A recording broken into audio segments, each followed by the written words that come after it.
Hey everyone, Alex here, and I want to welcome you to this week's Midweek Minute. This past weekend, we talked about a message called Simply Persevere. I want you to think about a time in your lives, whatever you're dealing with, a relationship issue, a health scare or issue, it's just a hard decision to overcome, a hard addiction that you were battling with, a time in your life where you really were tempted to quit and just give up, to pack it in. But yet you persevered through that. And I want you to think about just really what got you through that and encourage you that I really believe that what got you through that was God, right? God's grace, God's provision, and God's love for you through that situation. I talked about how I went to a wrestling camp every year when I was in high school, and it was called an intensive camp, meaning they really just beat you down to build your character, and not only your physical endurance, but just your mental toughness as well. And we had 4 really hard workouts a day, every day for a week. So by the end of the week, you were in really, really good shape and really mentally tough. And at the end of this week, we would go on an 8-mile run. And, you know, right now, if I went out, because I'm not at all training for an 8-mile run, if I went out and did that right now, it'd be really, really hard. It'd probably be unsuccessful. I'd probably have to quit at some point.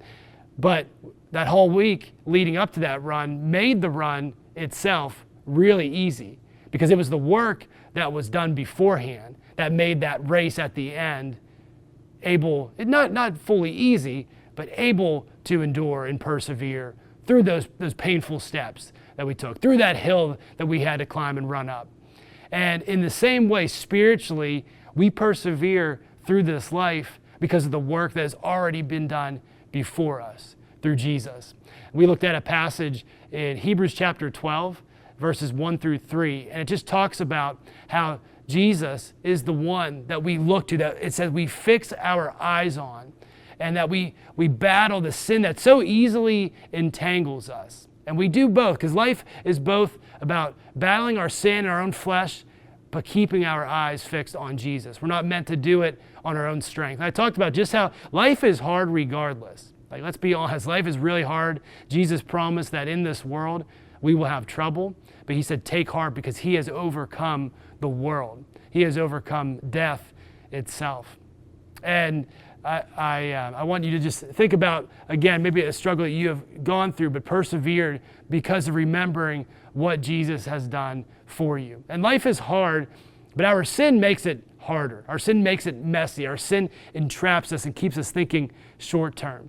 I want you to think about what bad habit in your life that you're doing right now, and this is something to pray about, that is going to hurt you in the long term or is going to hurt somebody else in the long term, because really often we're not going to see the consequences of our sin immediately, but it builds up over time before we get to a place where we didn't know how we got there.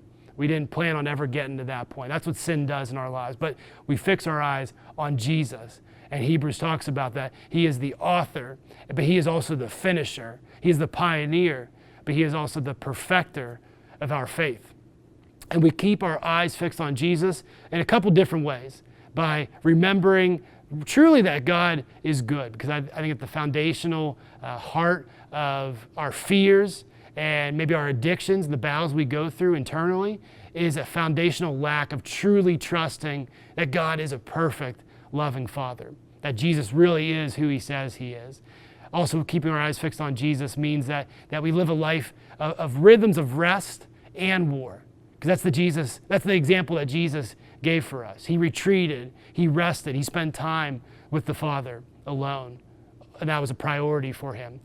Keeping our eyes fixed on Jesus also means that we worship in our storm, because we don't just worship, and we shouldn't just worship when our prayers are answered, but we should worship knowing that God is with us in our storm.